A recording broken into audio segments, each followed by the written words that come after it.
She guys want some chocolates too? Oh, they're all in front of me too. Do one over this way. Yeah, couple in this direction, just fine. Thank you. There we go. Golden bullets. Okay, this is because I'm a little bit paranoid, and I'll make sure this is still recording. What do you like? Figure out which seat is best. Oh, I also need. There's them over here. Hey, over there too.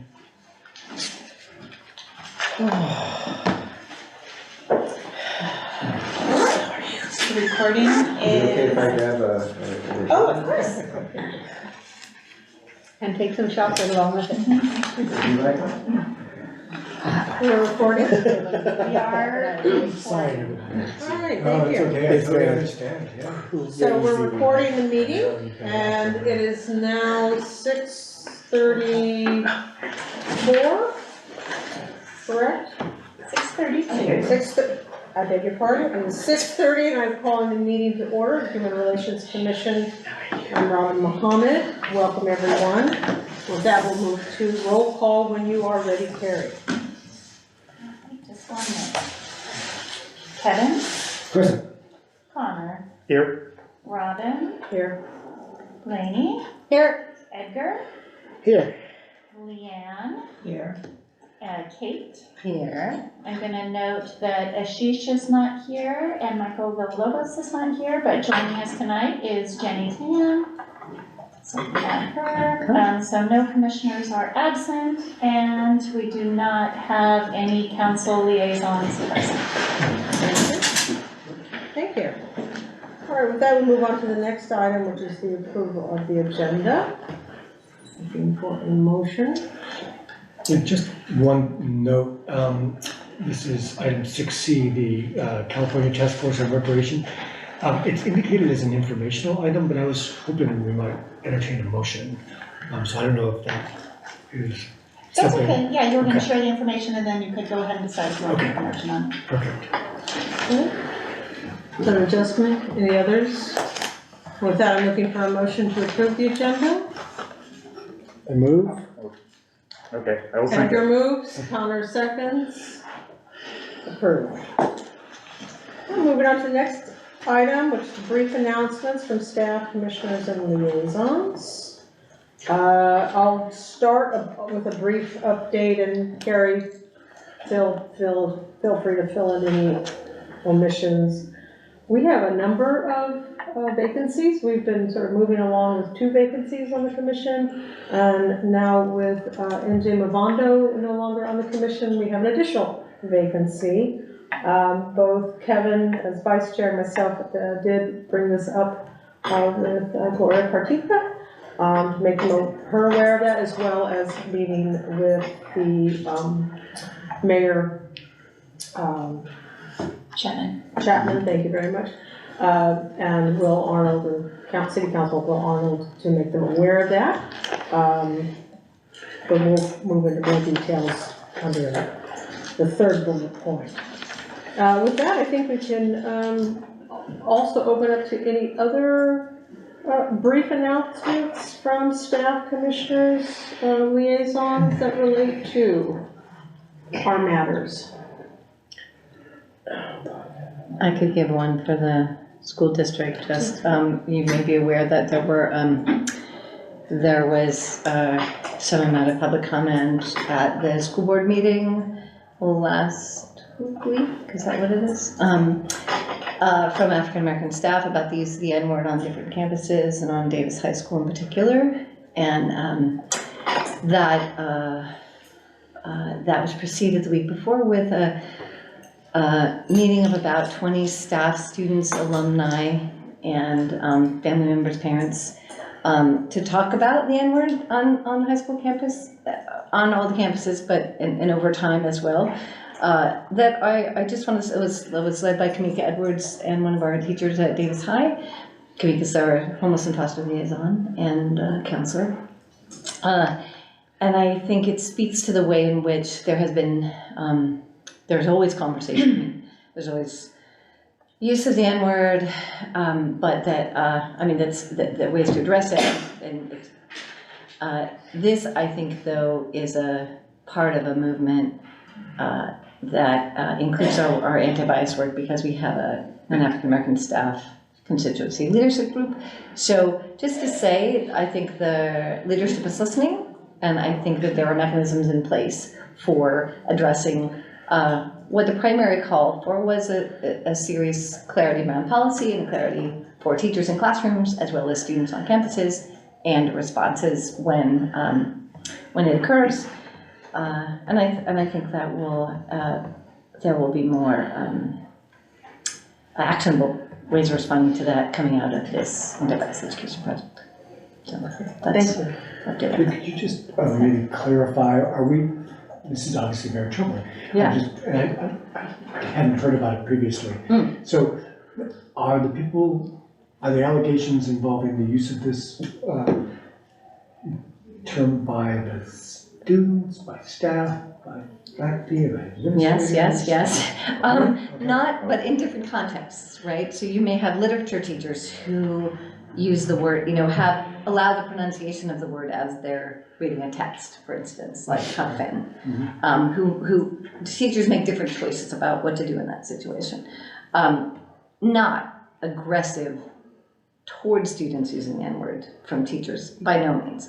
But the question of how people intervene, how students feel it's responded to, whether it's taken seriously, those are the kinds of things that have happened over a long time. But I think that it's something else that you just said that made me think about. What I reported last time about the response to the N-word on the wall of Korematsu, right? Talked about the protocol for. So we have a protocol for identity-based harm and one for vandalism, and those are being merged. And part of that merging is to create includes creating a living document for tracking. And I think that may include, we may be even more involved in the document. We may have a mechanism for people reporting without having to go through a person. Okay, So, but that, more to come on that. very good. Thank you for that Sorry, don't announcement. be so wordy. Then we want to move on to the update on the status of the Chapter 10 municipal code revision, which Kevin spearheaded. One moment, an update? We do not have an update on that. No, we have no update, so it's currently still under review. Yes, correct. All right, very good. We have updates. I think I've given most of the update on city council recommendations related to commission, the vacancies I've covered. We will not be merged. We will not be consolidated, we being HRC. The discussion around consolidation continues, but that's the update as it relates to the HRC. Yes, I think that the council subcommittee was tasked with coming up with potential alternative models for HRC and Civic Arts Commission, but as you said, I think the direction was to not merge them as originally proposed. I'm not sure if people were aware that the subcommittee in case people don't know, the subcommittee of council that was reviewing commissions made a number of different proposals for how some commissions could be merged together. And one of the ones was for Civic Arts and the Human Relations Commission to work, to become one. And there was a variety of, public comment, et cetera, and so they landed for our particular commission to, at this time, the recommendation was not to merge those two, come back, so more to come on that. Yeah. And Kevin and I met with Mayor Chapman and discussed ways to work with other commissions in the future and just our thoughts on that in terms of moving forward. Other brief updates or announcements? Connor. Yeah, so 2 relevant events on Monday. So at 10 a.m., an event around David Bro at the Compassion Corner. It would be his 51st birthday. And then at 6 p.m., the event that we discussed and endorsed at the last meeting is this coming Monday, the 26th. 6 p.m. at Veterans Memorial Theater. So that is an event around the Japanese incarceration in the US during World War II, and also around the Muslim bans that were happening and being proposed in 2017 or so.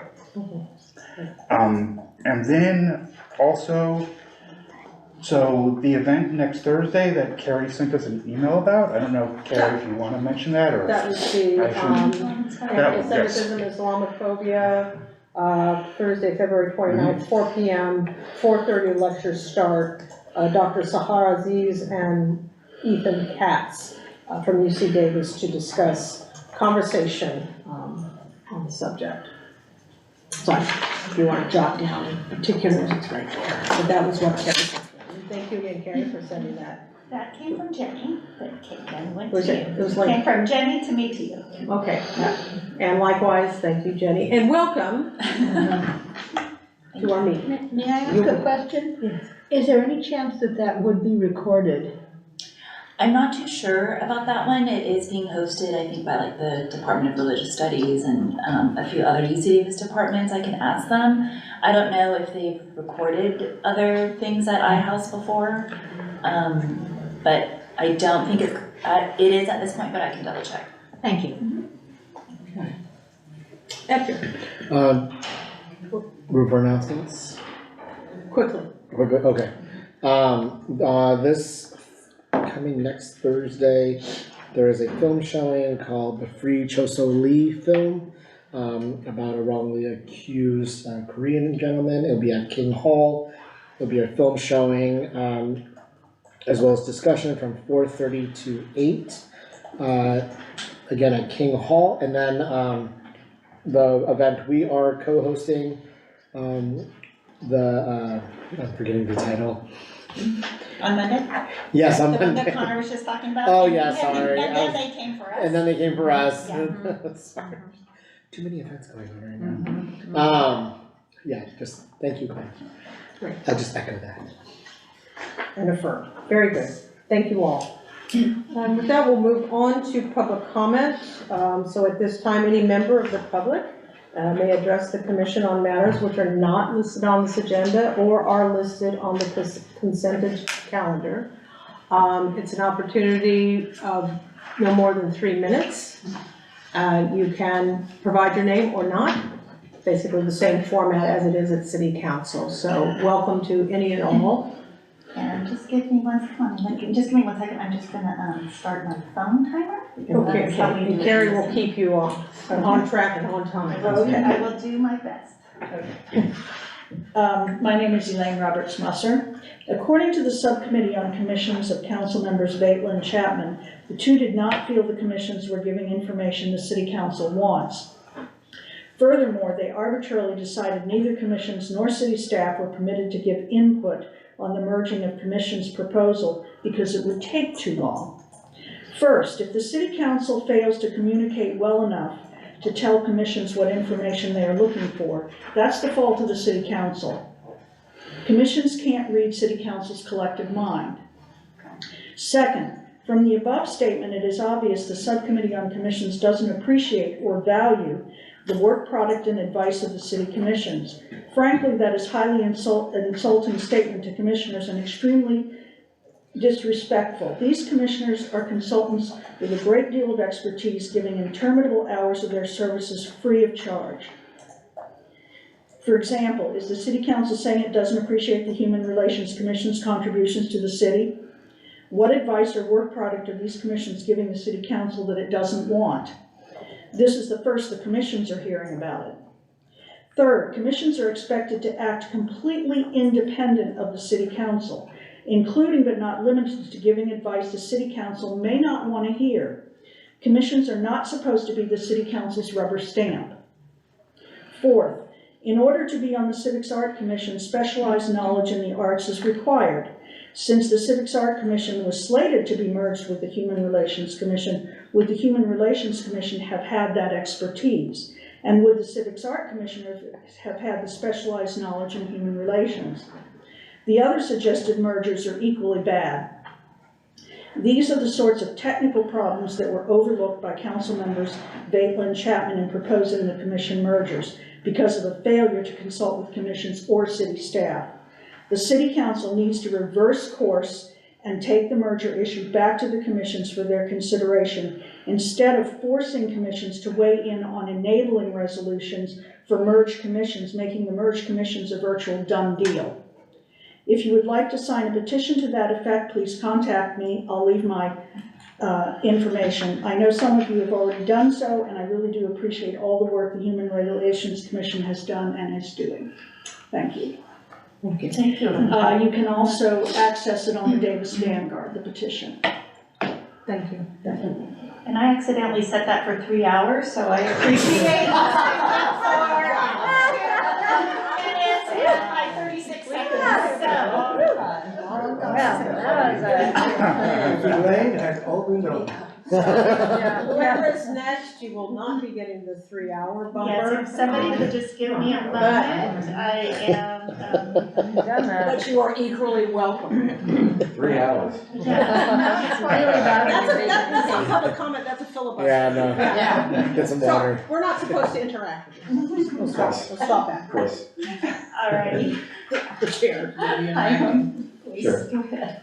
So my name's Hiram Jackson. I'm a school board member here for the Davis Schools. On the March 5th ballot, there is a school parcel tax, Measure N, that is up for a vote. Davis has had a history of approving school parcel taxes, local school parcel taxes, for about 40 years. Every few years, they come up for a renewal or extension in one form or another, and this is the year for that. Measure N specifically funds a number of programs that are highly appreciated by the school district and the community. These are programs like elementary science, elementary instrumental music, libraries at all of the sites, a 7th period option for secondary students so that they can maybe take an extra class in a language or performing arts or student government or something like that. Athletics at the secondary level as well, nurses, counselors, etc. The relevance to, I think, the Human Relations Commission is, my personal connection has been with the music program. When I was in school, it's not what I do professionally, but I appreciated it as a student because it allowed me kind of just a genuine opportunity to collaborate with my classmates. You can't necessarily perform a piece unless you're all working together. And that's an experience that doesn't necessarily come as easily in other classes. And so through that, you can work with, often with students who are different from you, unlike you in a lot of ways, and yet you can appreciate how you can work together. In fact, many of the programs that are funded by the school parcel tax do have a component, I believe, of bringing students together. I think of like athletics in a similar context of libraries, for instance, providing a social space where students can gather. And of course, there has to be, teacher supervision, which is what this provides. Davis schools are funded at 80% of the state average without the local school parcel tax. With the local school parcel tax, that brings us up to about 90%. And to that end, I believe that the Davis schools actually punch well above their weight in this regard for the services that the schools preserve. I'm here to ask you all to, if you haven't yet submitted your vote, I'm asking you all to support it, to vote yes on Measure N. If you would like to have a more extended conversation, I'd invite you to reach out to me. My email address is hjackson@djost.net. I'd be happy to have a more involved, offline conversation if you have any questions. And I thank you for your time. Thank you. Thank you.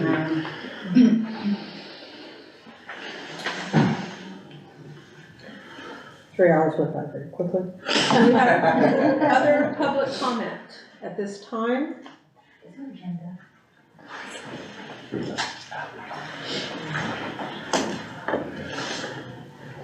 If not, Carrie, are we able to move on to these regular items, starting with the public forum on recent hate Well, incidents? actually, we need to make a motion. Oh, why do I always skip over the minutes? And my apologies.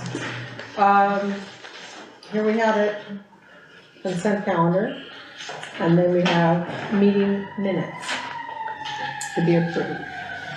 I just noted a couple of minor typos, Thank you. and just for the record, just forgive me if I'm being overly picky or No, technical. I appreciate it. This is on page 1, item 3, where Carrie notes the announcement about Mayor Chapman's statement and just missing the apostrophe there. On the consent calendar, Chair Mohammed's name is misspelled. Oh my goodness, sorry, Robin. And then, on item 6, there's a typo on the word anti-Semitic.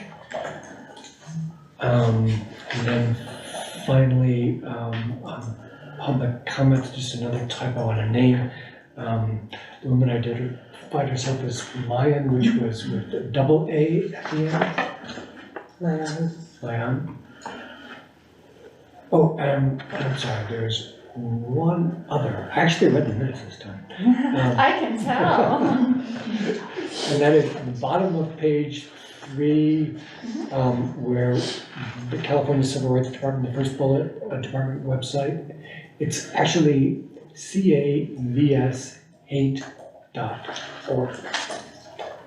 So no period between those.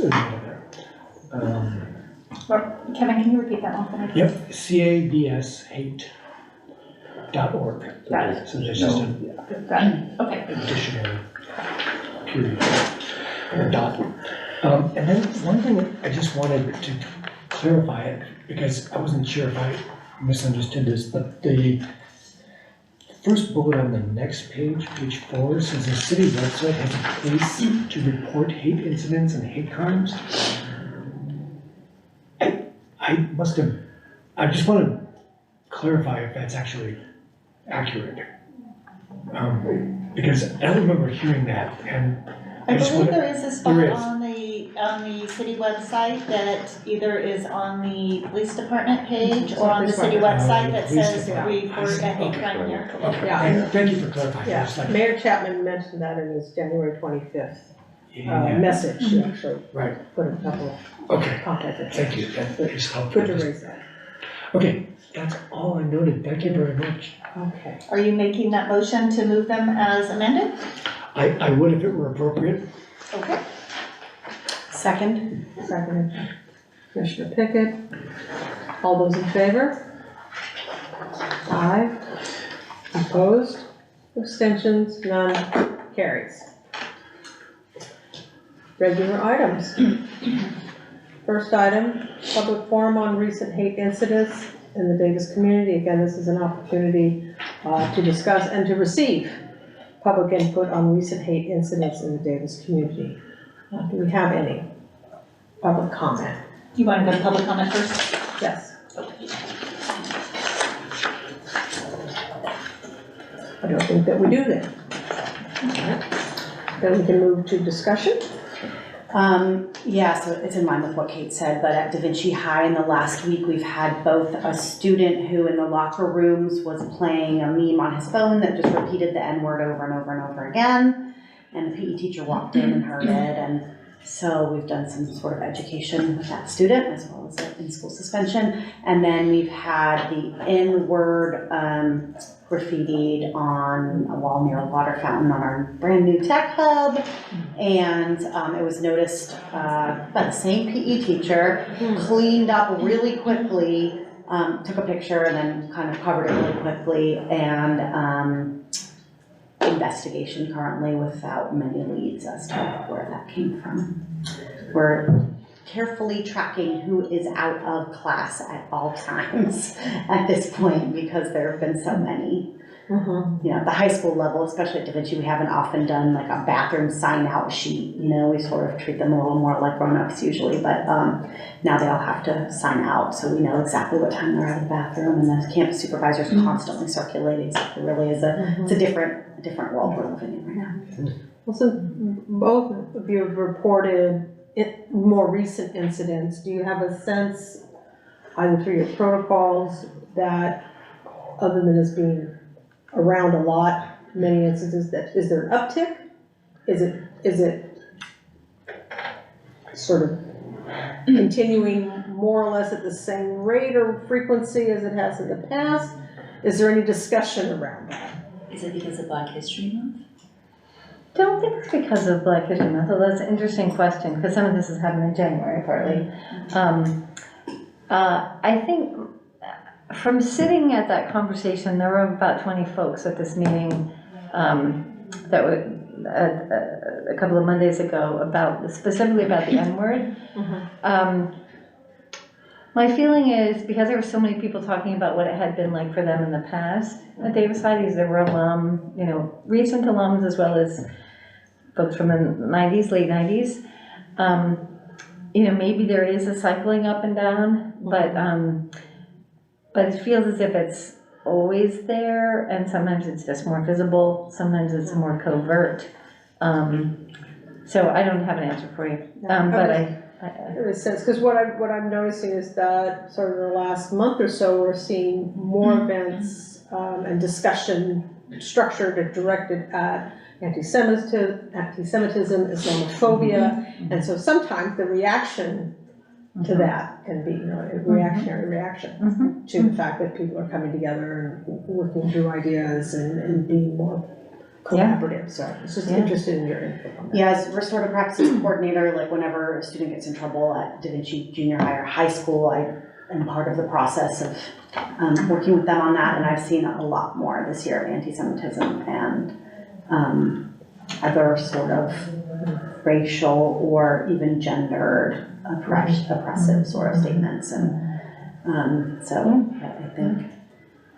I do think there's a little more empowerment about responding to it. The fact that we had staff leading this open workshop is a good sign. The BSU over at Emerson Da Vinci, led by Joe Eberly and some other teachers, is talking about what they want to do as a club to address the N-word on campus. So I think I do think that's a good sign that both there are entities like the BSUs where folks can gather together and make plans and act together, and that adults feel like they can speak up. And more to come. Kevin? Yeah, I really appreciate all the good, thoughtful work that the school district is doing in response to this. One of the questions I have is just whether there's any indication that this is limited to GJUSD campuses, or is there an indication that this is out in the broader community as well? I mean, I don't know if anybody participated in the UC Davis book read, which was Hate in the Homeland, and the author talked about just like how hate groups are just on the rise, like exponentially on the rise, and different hate groups are getting much more active virtually, and so it's much harder for the government to fight. I think it's last year for the first time the Department of Homeland Security recognized that internal terrorism from these hate groups was a much more substantial threat than any external terrorism from outside of the country.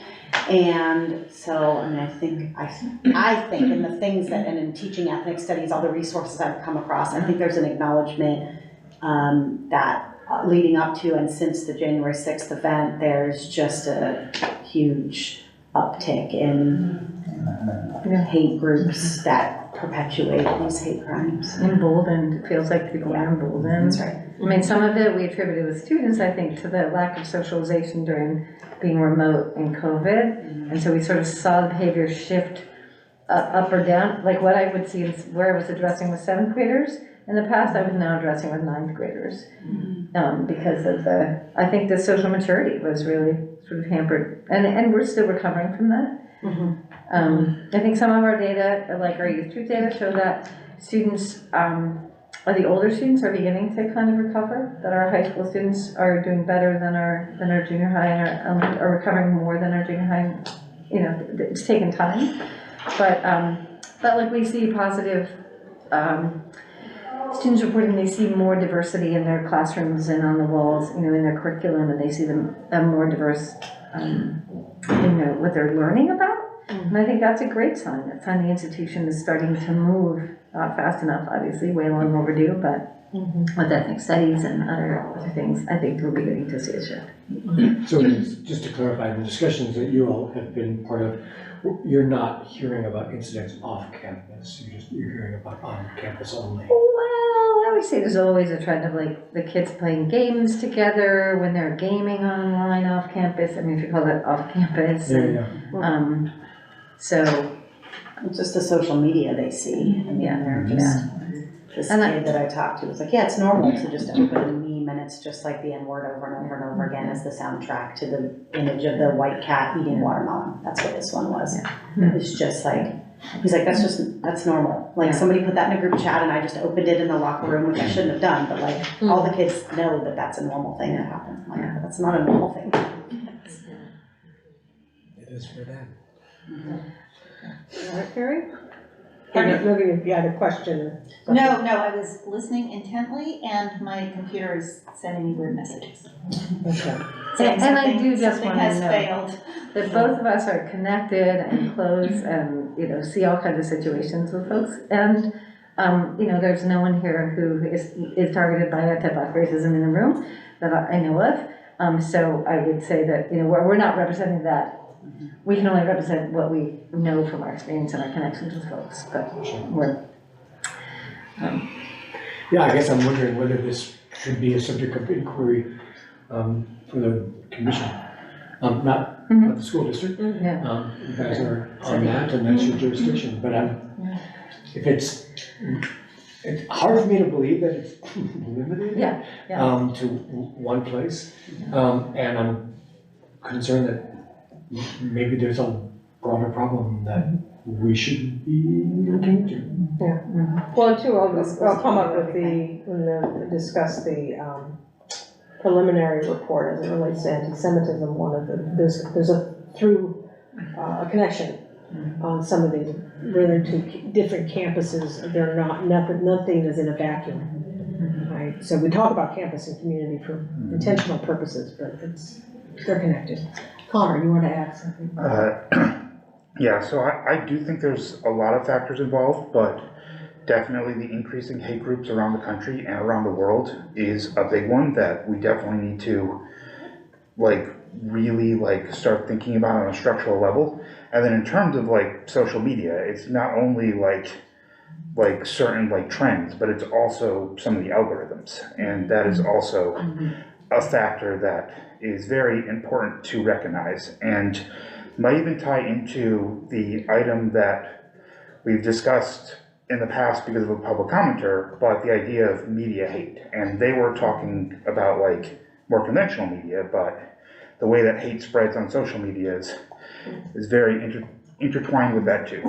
I also do note that there was an event this past Saturday that I was not able to go to, that was the State of Black Davis. So I am very interested in what exactly was discussed there, since I wasn't able to attend, and what their sense of what's happening in Davis at the moment is. And then my final question is, so Kevin asked about if this is part of the wider community outside of the campuses. Another question I have is, do you have a sense of if this is happening at schools outside of Davis? Is this a wider school thing? Yes. I do have that link in one of Facebook groups and chat rooms and stuff with other ethnic studies teachers, all sharing our experiences, and there's both an uptick in these kind of comments and an uptick in parents who are pushing back against ethnic studies, especially white parents that are pushing back against ethnic studies in communities where they hadn't really seen that before, and now they are seeing white parents saying that their children shouldn't have to take ethnic studies and stuff like that. Can I just say one other little piece, is that although these are manifestations that we can see over here, the use of the N-word, I think my sense is that a community that enforces the supremacy of whiteness in the sense of a certain way of being, a certain way of talking, a certain way of considering education, a certain way of voting, a certain way of acting, that all of that makes it even harder to be not white in Davis.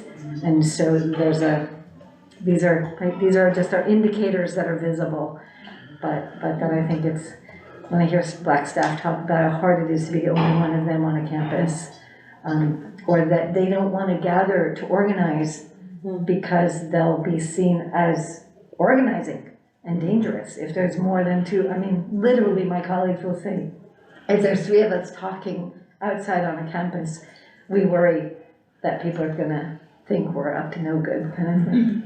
So I think there's this deep thing that's very hard. And I'll add too, I'm expected, I'm gonna be at the Black Law Students Association banquet this weekend with my son, and I'm expecting they're gonna have various presentations, so I'm gonna be listening for some of this and working through that network to hear more, and I'll bring back what I can to that conversation. Jenny, please.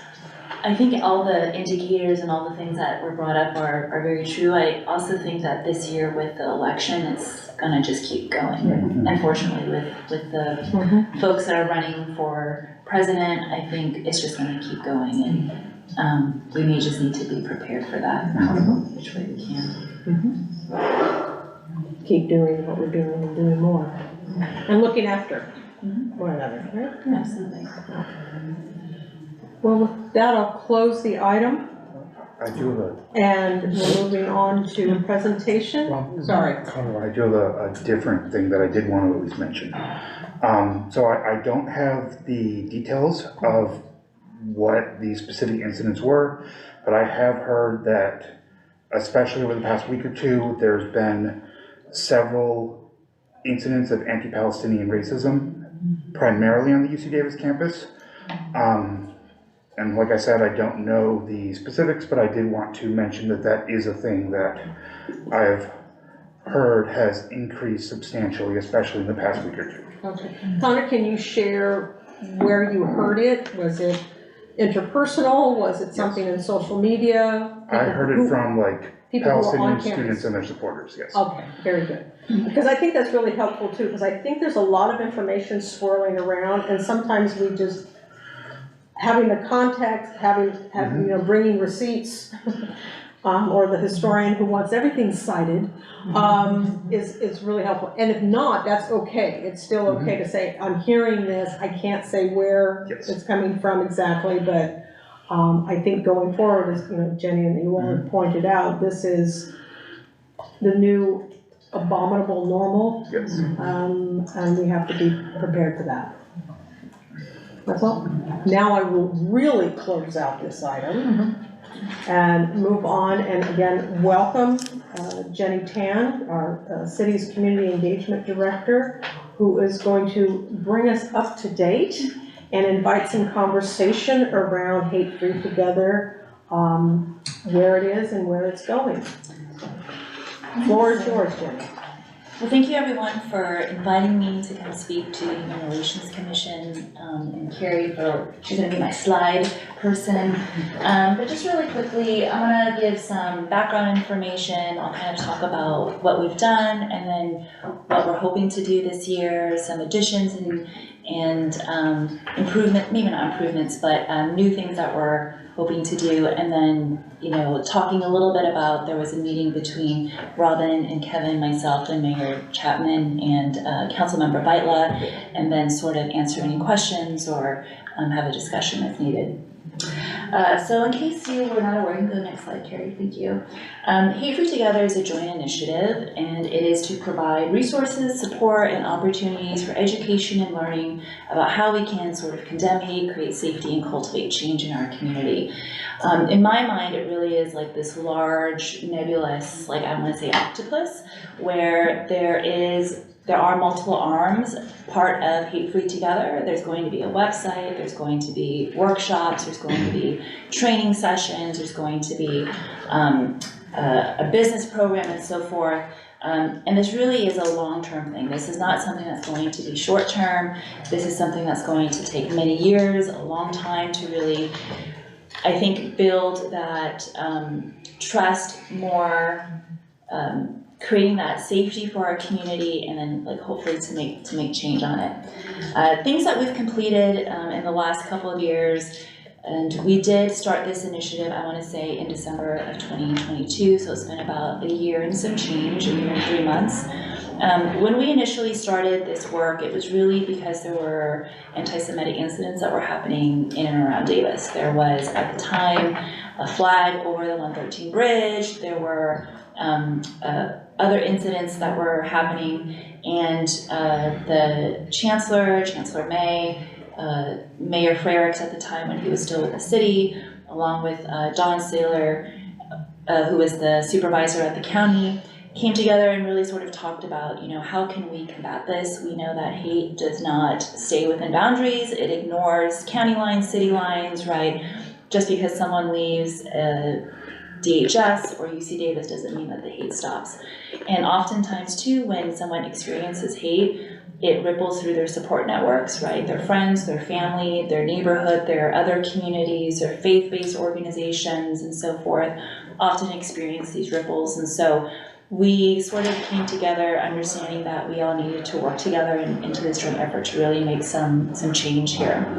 So when it started, it really was just, what is this going to be, sort of building out that framework. And so we decided to come up with a few things to sort of anchor what Hate Free Together is. It is going to be a joint initiative. We needed to pull together some funding. We knew that there needed to also be a clearinghouse of information of where people could get, statistics. They could know how to report a hate crime in the various jurisdictions. They could, if they wanted to get resources, if they wanted to become a partner or a collaborator or work with the initiative, how would they be able to do that? And so last year was really about sort of building out that framework. We also had to get money. I'm sure you guys are all aware that sometimes it's hard to get funding from agencies. And so we kind of had to wait for the budget, the fiscal year budget that our three agencies, well, except for UC Davis, had. And so we were able to pull together, I would say, a little bit under $100,000. And so with that funding, we were able to go out to do an RFP, a request for proposal, to build a website. For us, that was one of the more important pieces, sort of creating a landing page where people could go. We felt really strongly that it shouldn't be a web page that is attached to the City of Davis or to UC Davis or to Yolo County. This really kind of belongs to the community and to all of us. And so we wanted it to be its own freestanding website. So we did the request for proposal. We were able to award the contract, and our vendor, Uptown Studios, was able to start, I want to say, in October-ish of last year.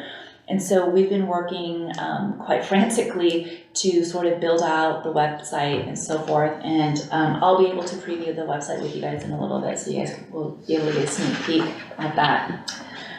Some other tasks that we completed and are sort of in the works too is getting some community feedback. We went out to the community. We invited folks, I think at the time NJ, to talk with us, community leaders, nonprofit leaders, people that, I think Kate was in on that conversation, a few others, to really talk about, you know, if we were to do this, what would it look like? How does it feel to you, and just sort of getting some initial input.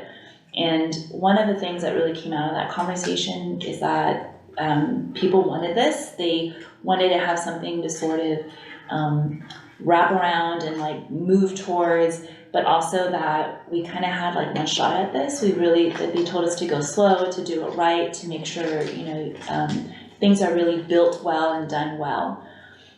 We also started working with the agencies at the time, the founders, the city, the county, and the campus a little bit more.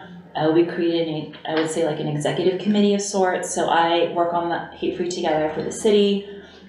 From the campus, Mabel Salon is working on it. She sort of spearheads that. From Yolo County, we had Tara Thronson, who is now Supervisor Frericks' deputy. We also have Sheila Allen, from Supervisor Provenza's office, and then at the time, we also had Shapri Butler, who was an analyst in the county administrator's office. She's now with HHSA. So some of the things that are sort of in the works, I think, go to the next slide. You know, I talked about why it started. It is absolutely a collaborative and large-scale effort. We have multiple arms, like I said, where we're trying to do a lot of things. Because it's still a little bit nebulous and we're still sort of in that initial stage, there are lots of parts that are going to be added later. So how it looks today, or the things that I'm talking about today, does not mean that that's all it will ever be. It's just that that was the starting point in which we felt we could start on. If through conversations, if through additional partners, it comes up that we need more strategies, work in a different area, projects in different programs, then we can absolutely pivot to meet those needs. And those are just sort of the things that we're working with right now. Davis, we're really trying to hope that Davis will be the pilot city. Like, we want to start this in Davis, you know, because at the time Mayor Frericks was a part of this. We really are starting it here. We hope to grow this into West Sacramento, Woodland, Winters, the unincorporated areas of the county. Chancellor May has already talked about bridging this into UC Davis Health in Sacramento, and then that would be a gateway sort of into the Sacramento region and into the city and county over there. So we're really hoping to get the ground running here. We're working on a couple of different things. The county, you know, will be sort of one of the partners to take this into the other cities. You know, the city of Davis will stay here, obviously, but you know, for me to do work in West Sacramento may not be the best thing politically, and you know, lines and stuff like that. Yeah. And so the county will help to sort of be that connecting arm as they kind of expand this out into the other areas. Next slide. So I talked a little bit about the things that we completed, the research, the initial funding, the request for proposal. One of the things that we also received last year was a $300,000 artist grant. Our Arts and Cultural Affairs program at the City of Davis went after this grant with the California Creative Corps. And the grant is really around providing local artists with a way to do more work in terms of like social change or climate change, there were a couple of other topics, public engagement within their community. And so we were able to apply for that. Rachel Hartso, our Arts and Cultural Affairs Manager, Joseph Fletcher, our theater manager, went after the grant, and we were able to get the funding. Paperwork for all of the grant just completed, I would say, in like September of last year. We were hoping to move a little bit quicker, but with how grants and paperwork and all that stuff, it just took a little bit of a delayed time. But essentially, with the grant, we are going to hire 3 artist groups. The 3 that we have are Davis Repertoire, Davis Shakespeare, and then Bike City Theater Company, to help us start the community conversations, the listening sessions out in our community in Davis. And we have been able to meet with them. We are sort of at I would say the invitation phase right now. We had a conversation identifying certain communities and neighborhoods that we felt needed a little bit of attention right now. So some of those communities were like our Jewish and our Muslim and Palestinian community, also our Black community. We also looked at like DJUSD and like school students, which I think is really interesting based on the conversation that you guys just had earlier, and then a few others. So we're hoping to sort of reach out to certain key trusted messengers, to elders maybe in that community, to sort of see if they're interested in hearing more about the work that we're doing, to see if there are people in that community that want to learn more and are open to sharing their stories. But essentially, these listening sessions are listening sessions. Like, we really want to hear what's going on in our community. We want to build that connection. We use the artist groups because we know if we were to come in as City of Davis or Yolo County, that we may not get quite the same trust or quite the same reaction, invitation. And so we're hoping that using these artist groups that are already embedded in our community will be able to sort of bridge and be able to give us, I won't say access, but to be able to open the door a little bit more easily than if it was government agencies. So we're sort of on the start of that. We're hoping to have some of the listening sessions, maybe if not scheduled, then at least on the calendar somewhat, or at least further along on that invitation conversation, I would say in the next month or so. And this, again, is just the start of, we know there's many conversations that need to be had. Those are not the only communities that, we're looking to get input from, but sort of just based on the things that have been happening in the last 3 to 4 months, we know that there's definitely a need to sort of hear from those populations and from those folks in our community. We also added some partners. So I mentioned that it was initially the city, the county, and the campus. We have added DJUSD as a partner. We had a meeting with Matt Best. We also had a meeting with Kristen Connor, who's the public information officer. And so Kristen is now part of our executive committee, and she is attending the meetings and getting input and sort of relaying information to Superintendent Best. We've also added Yolo County Office of Education.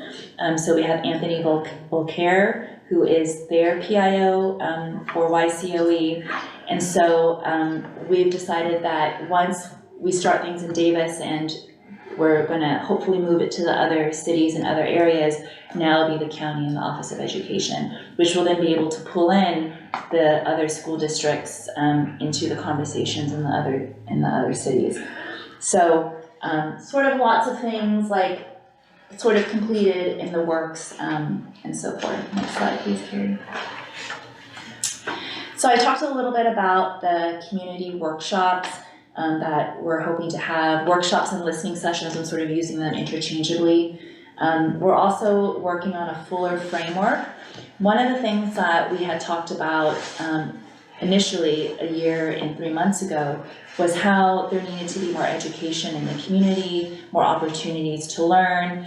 And so one of the things that we hope to do is that every quarter or every couple of months, each jurisdiction will be doing a training of some sort. Whether it is mental health, it could be around a certain topic, it could be around, policing, what do you do if you experience something, sort of just within the realm of what expertise there is available within our jurisdictions. So we're working on that. UC Davis has amazing resources, and so we're tapping into like their diversity, equity, and inclusion department, working with, Michael Villalobos and Renetta and so forth. We're also working on how people can join.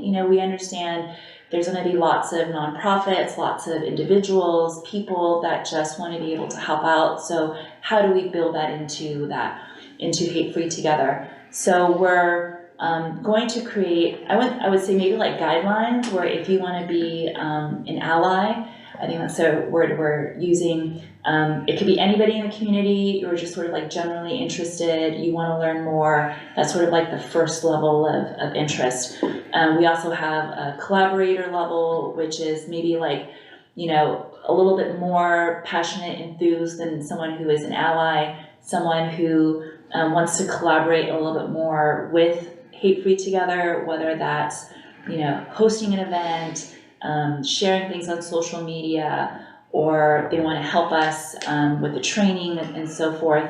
That's sort of the next level. Above that, we're going to also have like a partner option where if people want to give funding, want to be a part of the executive committee, we know that this is going to be many years of effort. Our $90,000, $100,000 and even the $300,000 grant is not going to last us forever. And so seeing if there are other partners like other cities, like when Hate Free Together goes to West Sacramento or Woodland, including those cities, that chamber, maybe other larger organizations to be partners at a slightly more involved level is available there. We're also working on some marketing items. You know, we know people want to be able to show their support, so we're looking at either maybe having like a swag shop webpage. I don't know if you guys know what that is, where there's a page that you go to, you can order pre-designed, preset items, a t-shirt, a poster, a banner, stickers, whatever it may be, and everyone can sort of just pay for that through the website versus exchanging money through the city or anything like that. If not that, then we may do a few different runs for materials. So we're thinking about doing an initial production run where we'll order maybe a couple hundred like t-shirts and long sleeves with the logo, pins, banners, posters, things like that. And then, you know, for those that are interested or want them lawn signs, right, like people can take it, we would give it away for free, and sort of start getting the name and the effort out a little bit more thoroughly. The website, like I talked about, is going to be a clearinghouse. It's going to have a page for how to report hate crimes. Right now, there is a page, like Carrie mentioned, on the city webpage, on the website on Davis PD, but it's not a lot of information. UC Davis has a more robust like hate crime, hate and prejudice bias portal. But if you go to Yolo County, there's nothing you can really find for Yolo County. If you are a Sac City student on the campus here in Davis, same thing, it's like really hard to find anything. DJUSD, right, where do you go? So we're gonna have all that sort of be in one spot. So, you know, maybe you're not sure if you should report to UC Davis or City of Davis, right? That information is there. We'll also have a calendar where people can learn of different events that are sort of going on, like the anti-Semitism and Islamophobia event that's happening. We're going to have library resources, so people want to do their own education and learning, they know where to go. There's going to be a few other pages that we add to there, and then also like how to be involved or how to contact the initiative. So you'll see a little bit more for that later. So I'm really hoping to have the website sort of done and ready to launch either by the end of February or early March. We'll do like a press release to let people know about it. We'll hopefully maybe do an event, maybe like at the Davis Farmers Market, where, you know, we'll have the swag in hand, tell people, hey, there's a website, here's where you can go, you can get some free materials and so forth. And then also start some of the conversations. So we're hoping to sort of build all of that within, you know, a few weeks of each other, so it really starts to sort of gain momentum. So as I mentioned earlier, the city council, I would say in their January meetings, all their council meetings kind of blur in my brain a little bit, but Bapu, Councilmember Vitla, had mentioned that they would be meeting with the HRC chair and vice chair, and then also with Hate Free Together staff. And so we had that meeting 2 weeks, 3 weeks? 2 weeks ago. 2 weeks ago. Mm-hmm. And it was really great to hear of the work that HRC had been doing, being able to listen to the community, get feedback. Robin had also mentioned the report that you guys are putting together with recommendations and what you guys heard to give to the city council. The city council subcommittee, Mayor Chapman and Councilmember Vitla, were hoping to have things sort of work through Hate Free Together and the Human Relations Commission. If there was something that the city council had authority to do, then of course to bring that up to them. But Hate Free Together, I think, is going to become a sort of, when something needs to happen, is going to filter through that avenue because it has UC Davis, the county, the city, YCOE, DGUSD, right? So there's a little bit more oomph, a little bit more ability. You know, like I said, hate is not just in one area. So if there is a hate incident that occurs, that we could tap each other much more easily and sort of say, we're hearing this, can you do this? What do you think about this, right?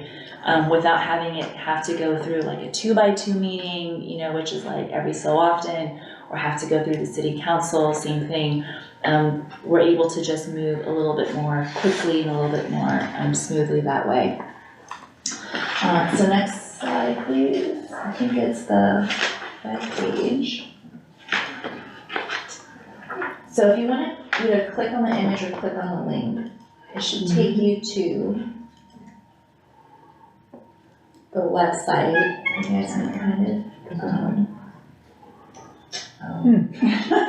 it's not unsafe. We've been having a lot of training on unsafe websites. Okay, let me It happens.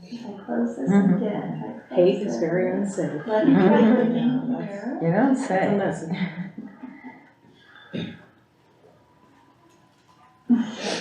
It's not public yet, Jenny, so we can't just search. It's not, but that's the link that I use to log to, but I I can wonder use if to we're visit. on Public network or a something? different network in this room versus on your. Davis at 1917.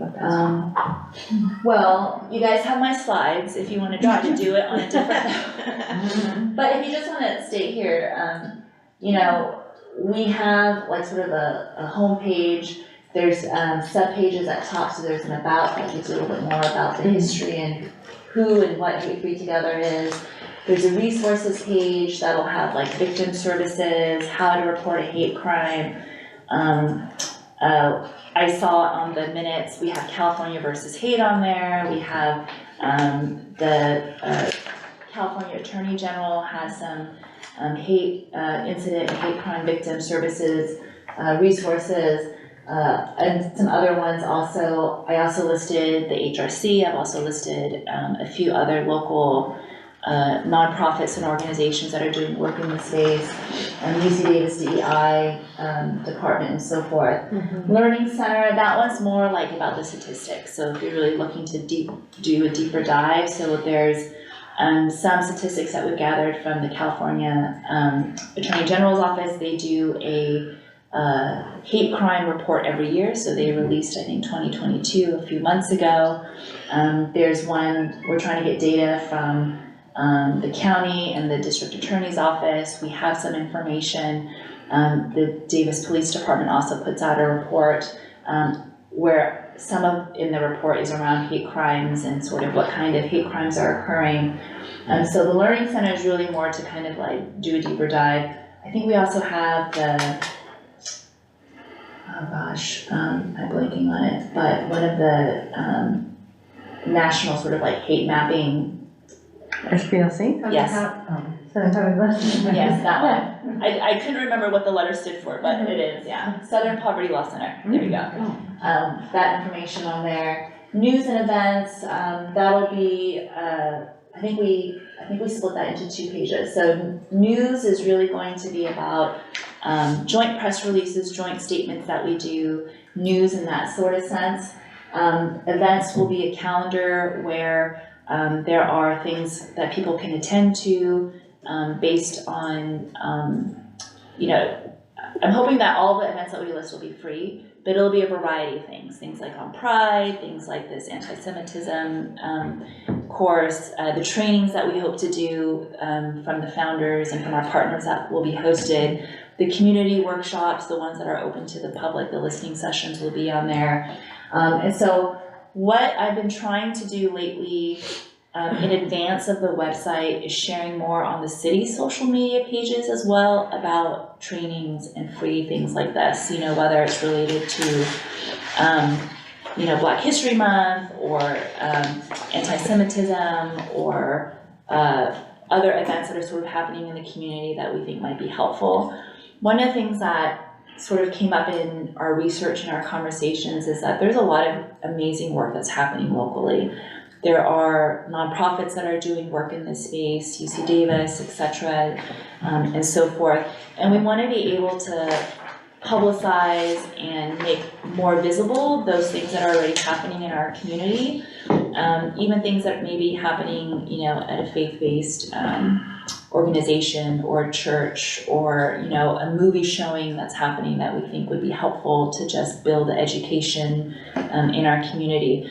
So I'm hoping that by the city of Davis sort of doing that, that it'll sort of let people know, like, there's great work happening. Yes, it's not going to be the end all be all, but there's still a beginning, and then that'll phase into the events page of the Hate Free Together website. And then there's a contact button, that'll go to a Gmail email address that all of our jurisdictions will have access to.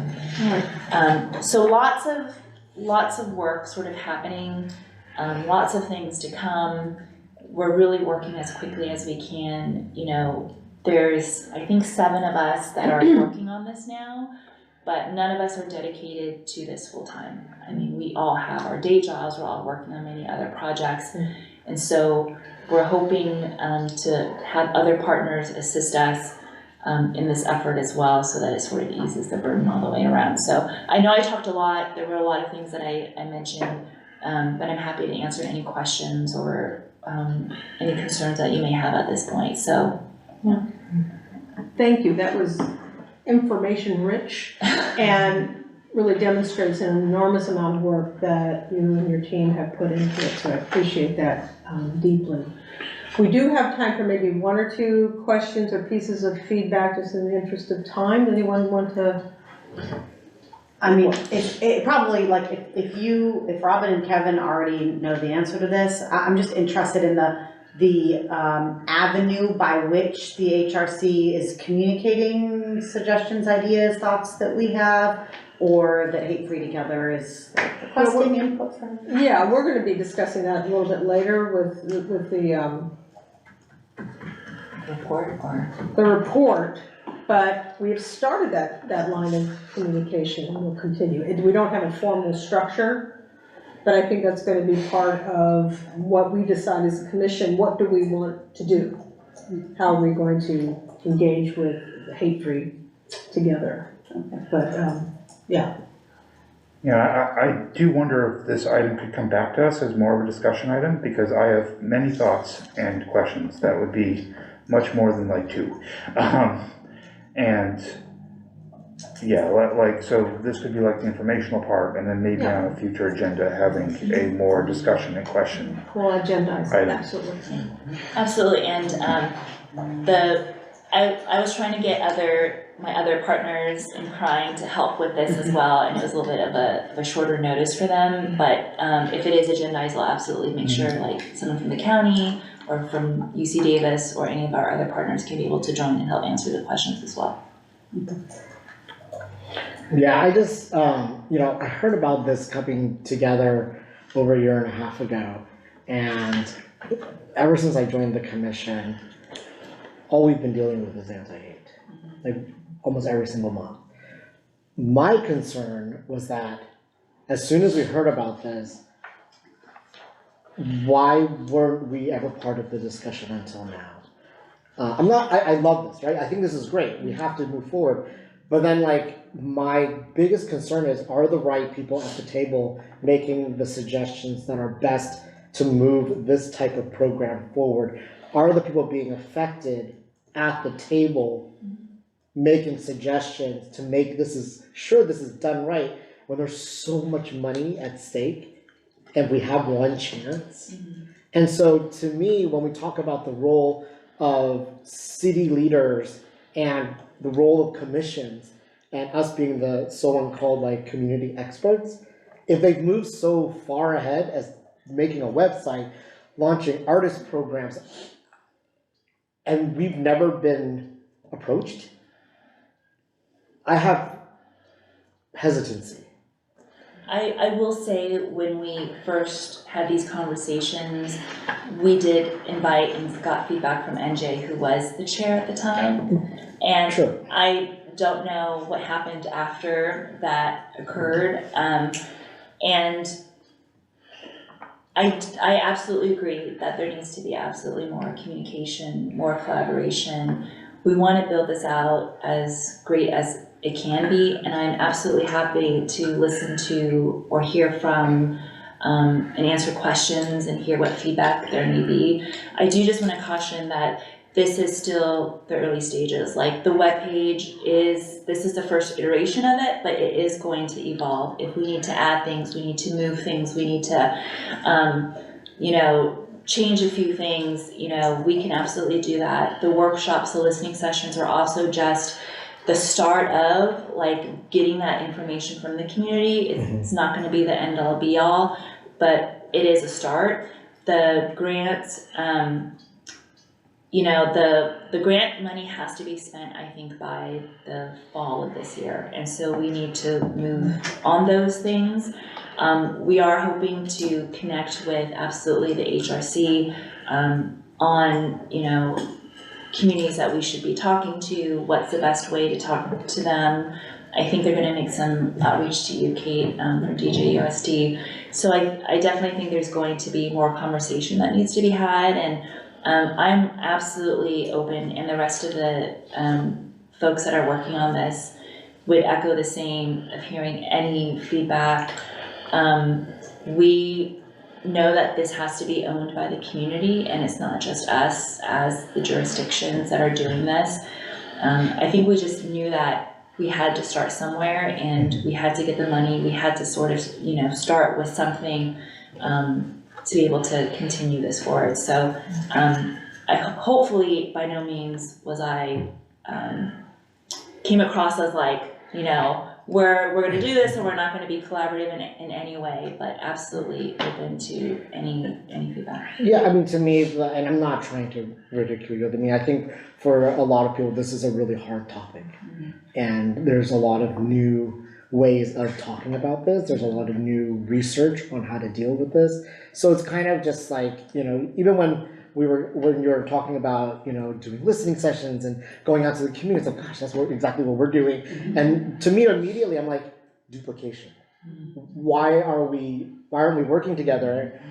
And instead of like duplicating what we're both talking about when we are kind of are represented under the same umbrella. So again, I just want to re-emphasize the fact that we're here as volunteers who are almost doing the exact same things you're trying to do. And so I really want to emphasize the fact that you utilize this. Because I would hate to move forward with something like this. I ran into one of your artists that is being contracted. We had coffee. And then they were like, oh yeah, I'm working on Hate Free Together. And I was like, you are? And then they started telling me about like what they did. And I was like, I have no idea what you're talking about. And I'm part of the HRC for the City of Davis. So it was that moment where I was just like, we need to know what's going on. And why don't we know what's going on? Especially if this is tied to the City of Davis. And I sit on the Human Relations Commission for the City of Davis. And then we had a nice fruitful conversation. And so I know you all are moving fast. I know this is just one of many projects. I'm sure I'll speak for myself, I want to help. But we have to be given the opportunity and know when we can. So, you know, I want to applaud you for all this hard work. It's amazing. But that's just been looming in my head as soon as I heard that this was coming together. All right, with that, I want to close out this item in the interest of, Just public comment. that's really important. Thank you. Do we have any public comment on this item? We have none. All right. Thank you again, Jenny. Yeah, thank you guys so much. I appreciate the time. All right, we'll be talking again soon. Thanks for coming. So we'll close out this item and moving on to item C. And I won't forget that there will be public comment with this item as well. California Task Force on Reparations, Vice Chair Kevin. Okay. Baker. Do that. Okay, I want to be brief, but let me just kind of give you an overview. I think probably many people know that the California Task Force to study and develop proposals for African Americans affected by enslavement was created by legislation that was carried by our current Secretary of State, Shirley Weber, and signed by the governor in 2020. That was modeled on a federal bill by Representative Barbara Lee that languished in Congress for many years. And on a personal note, I was honored to have been present at the moment of its creation by Dr. Weber, so this has a little personal resonance for me. But the task force was composed of historians and other academic scholars and community leaders appointed by the governor and other public officials, and charged with studying the institution of slavery and its lingering effects on Black Americans, and called on to make recommendations based on its study. The task force held a series of meetings across the state, public meetings over 3 years, and published its final report last summer. I think I shared that with commission members by email at the time. The report that was issued by the task force is voluminous, covering just the history and the continuing impacts over a wide range of areas. I don't have, or we don't have time tonight to cover it in detail, but I really commend it to you for your review if you have the time. It surveys just a wide spectrum from political disenfranchisement, to housing segregation, to education and labor and the criminal justice system, provision of mental health care, and among many other issues. But the supporters of the task force are now in the process of seeking endorsements of the report from public entities and private organizations. If you had the opportunity to look at the website that Carrie circulated on the email last month, that report has been endorsed by hundreds of civil rights, labor, education, faith organizations, social justice advocates, community groups, and professional associations. We have an opportunity to add the city of Davis to that lengthy list of supporters. And I'd like to ask that we do so. If the HRC is authorized to do that as a body, I think it would be wonderful. If not, I would move at appropriate time that we ask the city council to make that endorsement. But this is an issue that I think is long overdue to be addressed. I think it would speak well of the city if it joined those who are endorsing that really scholarly work by a large group of people covering a broad spectrum of issues. Procedural question, Carrie. I know we could pass a resolution that would recommend or suggest to the city council that they endorse for the entire city what Kevin has just laid out. I'm not clear on whether we can do that, and I doubt that we can. Unilaterally say the HRC of the city of Davis can endorse. Yeah, it would have to go through city council for approval. Okay, so is that the kind of, so the motion that we need to generate or have some discussion, and then say the motion is to do so, to recommend to the city. And just a reminder that before you take any motion, that you call for public comment. Thank you. I'm getting all my protocols in line. So, any discussion here, though, just questions for Kevin, or any discussion here?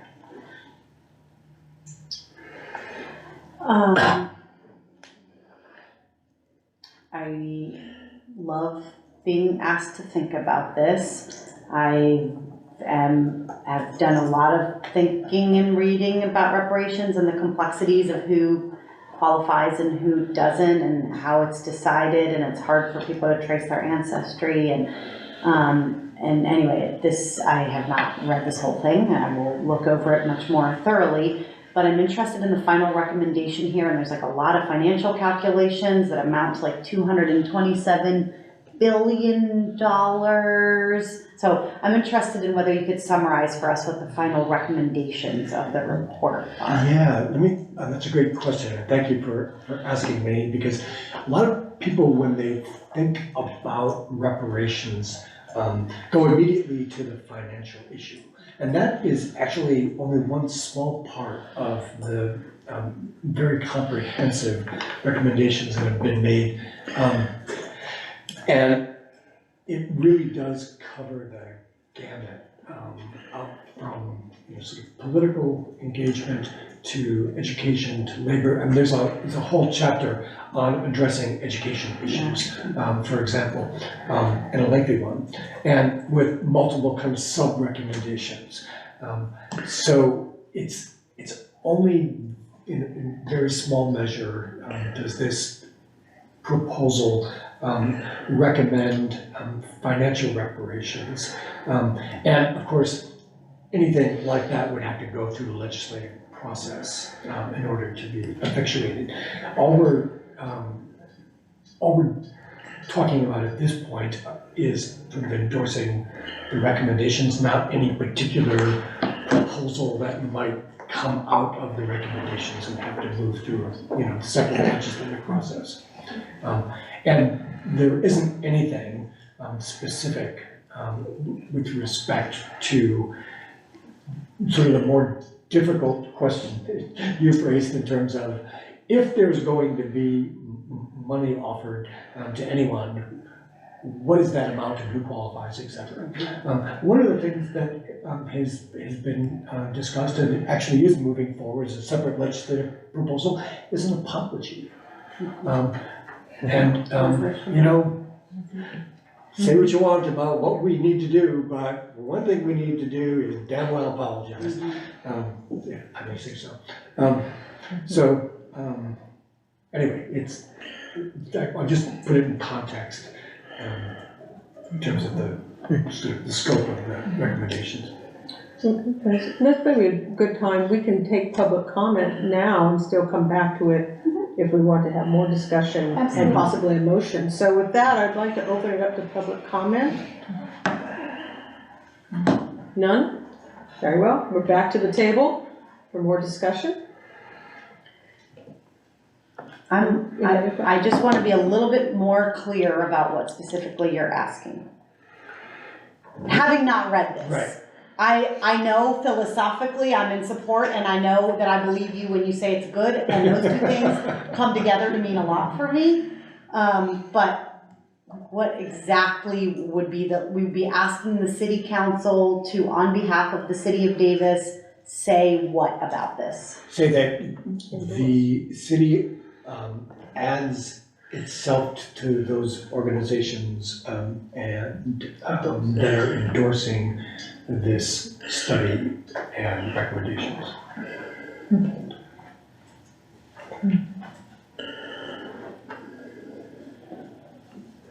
I love your statement, Lainey. I love being asked to think about this. Because I've certainly, I think it's a good thing to think about. What the benefits, given how I thought, we've all had to think about the meaning of institutions taking a stand on issues publicly in the last 6 months. It's not without trepidation, I think, that organizations, put their neck out there, as it were. But I'm delighted to be thinking about it, and I haven't read the report, so I'd really like to read the report. I don't see the recommendations listed in the report when I access the website. I see all the chapters about the ways, but does each chapter have its own set of recommendations? Is that what it is? Starting around chapter 17. Okay, got it. There is a section that says final recommendations, but I guess, but that mostly talks about the money part. So Right. you're implying that they're embedded in every section as a starting at recommendation. chapter 17, Okay. they get into the Oh, okay, I just more I missed specific that, okay, recommendations. Gotcha. But even those are kind of multi-pronged. okay, gotcha. And I don't pretend to have expertise on this. I'm very grateful as a resident of California that there are people who have spent the time and trouble to put those together, and I applaud them. Wow. Well, if it can be more discussion, but also in the interest of time, if there's not a motion forming, then we can close out the discussion and move on. Because what I'm hearing is that there's interest, right, but a desire to, Again, from a non-voting member over here, but yes. to understand. I look at you all the same, you gotta vote in. I mean, I'm very interested, I think, what is my hesitation? My hesitation is that I haven't read it very much, that's part of my hesitation, although philosophically, theoretically, I will be in support of, like, thank you to the people who did this, and I'm pretty sure it's gonna say stuff that we've all been thinking about. But would, so we would ask the city council to potentially endorse this. And so I guess if I thought we were gonna do that, then it would bear a little bit of more discussion time than I think we maybe have to just consider what that might be setting them up for in terms of response. And are there people in our community who would be vocal advocates that we should check in with? And are there people in our community that would be against this, that we could maybe assuage some concerns about before we send it to the city council? I don't know, it seems, maybe just because I haven't had as much time to think about it as you have, it seems like there's like a bunch of possible stumbling blocks that I haven't considered that I'd like us to just be really firm and clear when we send something to the city council for endorsement, and I'm not feeling that amount of clarity yet. Edgar, Connor, what you got? I mean, I would be okay with endorsing it or recommending an endorsement today, but I also would be down with us spending another month or two, so that people who want to read it can. I will likely not, it is several hundred pages, but people who want to read it can. Honesty is the best policy. And like talking with different community members who might be interested.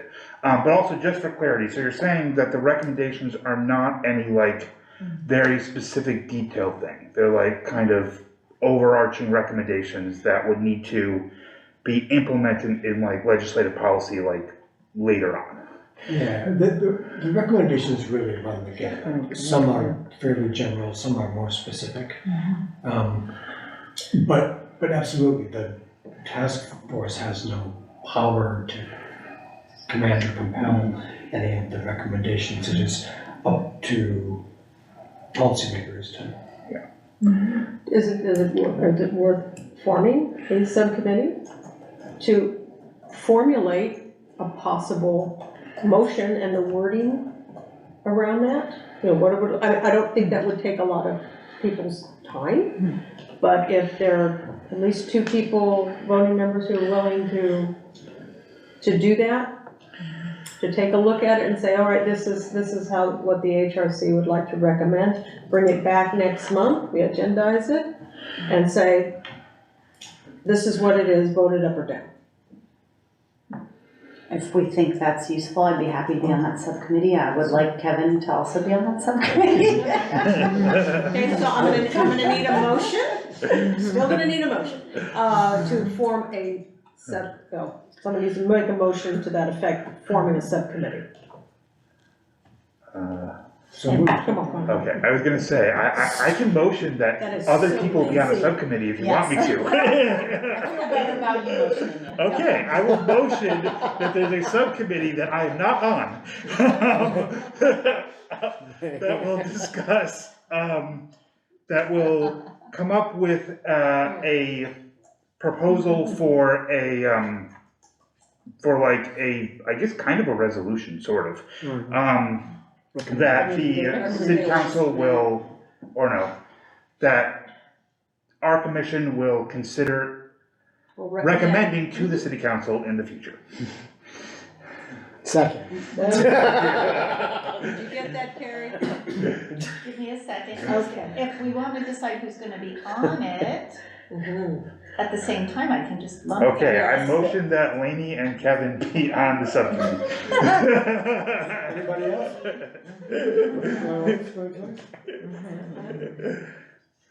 And then if And then it's no one. I second. Okay. No, Yeah. I think Kevin seconded, Okay. so Gorman moves with a second by Baker, the subcommittee of Baker and Pickett be formed to bring back a recommendation to the HRC.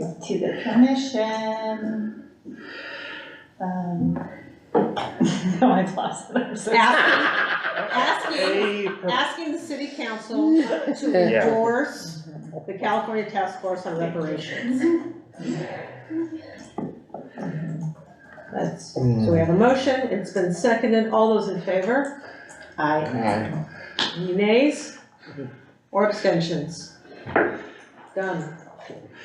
I have a question for Kevin. Good job. Is there any type of timeline that Holding we down the are extra working business with, funds. that we need to consider?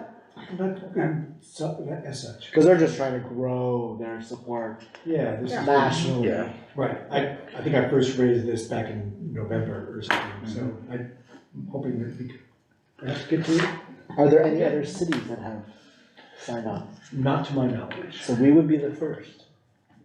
So we've had That would be discussion, we've had public comment, I'm closing out this item.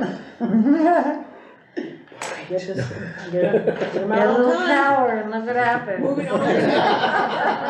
That's all it is. Item D. More power to you.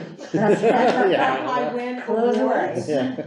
This is one of the things that we do each year.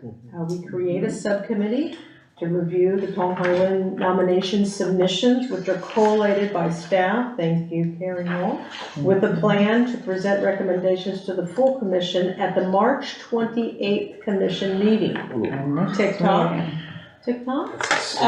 Two things on that. One is something that we, will need to discuss the March 28th meeting. Because it falls during spring break, Right. so we need to, I will not be here. I will not be here. There we go. You do not have a quorum. That's true. So, at the end of this meeting, Yes. we will have just a brief conversation about the March 28th meeting. It'll be the March 28th Yes. meeting. Back to this subcommittee creation. Yes, so last month, just as a reminder, you reviewed and we rolled out the WIN awards. They are currently out. So I'd like to encourage you all to encourage your contacts to please consider nominations. So far, we've only received one. And the deadline, I believe, is March 17th. And so the hope is that the subcommittee would be able to quickly convene after the deadline to review the nominations and bring back at the following HRC meeting to be determined now, a recommendation of the recipients. From there, then that needs to be ratified by City Council, and then the presentations. We might have a little bit more flexibility on time if we need to extend the nominations. Excuse me, I'm just gonna look at my calendar. The WIN Award presentations will be on, I believe it is May 21st, if I'm remembering correctly.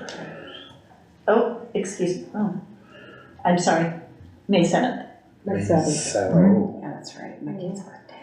May 7th, yes. So, I think the first thing we need to do is to see if there's a subcommittee willing to review those nominations. It will probably be, I would imagine, a couple of hour, one meeting of the subcommittee. What it was last year was it was a Zoom meeting, we gathered together and we used a system for rank ordering the nominations, and it went really quickly. That was my contribution to the subcommittee. How to put something on a grid, I can do that. More power to you. Keep going around. I think it would be a commitment of an hour or two, and I'm not going to be on it. And ex officios can also be on these subcommittees as a reminder. Yeah, let's take them over. Thank you, Karen. So, and how many do we need? At least two, but probably when you're, in terms of voting, we probably should have 3 people, and those can include ex officio members, right? Any takers? I'm happy to help. Okay, Edgar is interested, because It's been a few years since I've done it. we're formulating this as part of the motion to form a subcommittee. Edgar's in, I'll do it. No. Yeah, Lainey? I'll bring I'll go her. with you, go.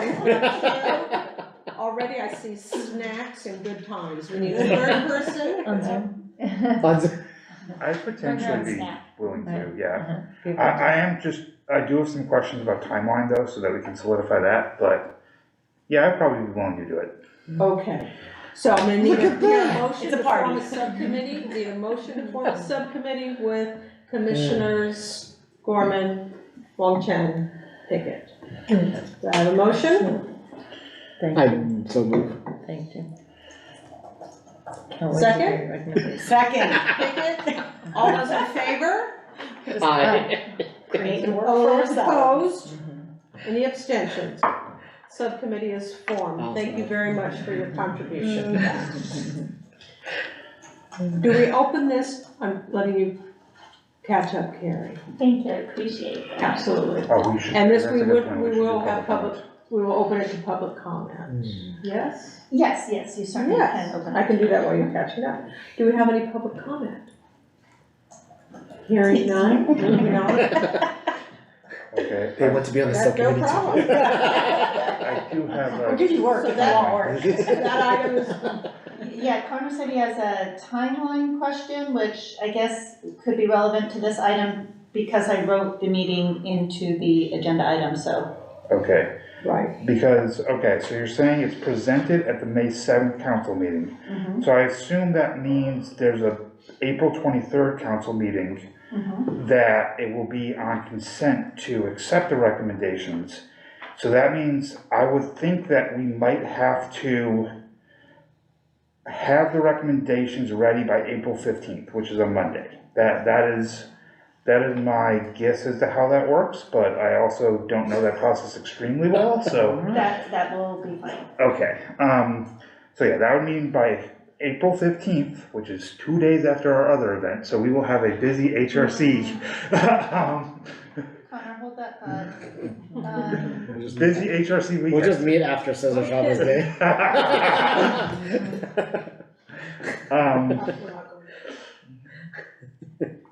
April 13th is. So So Chavez currently, the applications are due on the, I think it's the 18th, if I'm remembering correctly, without them right in front of me, and my file's not working, so I can't look it up. If we don't have enough, there's probably a little bit of room to extend the deadline. However, if the 18th is the deadline, and we stick with that of March, that works out well. So then what would need to happen is the subcommittee would need to meet before Yes, the next HRC meeting, which originally was gonna be the 28th, but with that being spring break, we need to change that date. and I think that kind of relates to my timeline question, even though this is also sort of long range, because it's basically which direction are we moving the meeting? Are we gonna move it to the 21st, in which case we probably have to keep this deadline as the 18th? Or are we moving it to like April 4th, in which case we could extend the deadline, which I would also, we basically extended this deadline like every year, as far as I can tell. That was my concern. So I would be interested in extending the deadline. It's a fine tradition. We certainly can look at moving our March meeting back a week. I would just need to check on room availability, is what that would be. I can see what's available. It's, school board meets in there on the first and third Oh, Thursdays. That's done. That's gone. So, Or, it's fine. does the 4th work for people? April 4th? April 4th for a meeting if we can secure a location.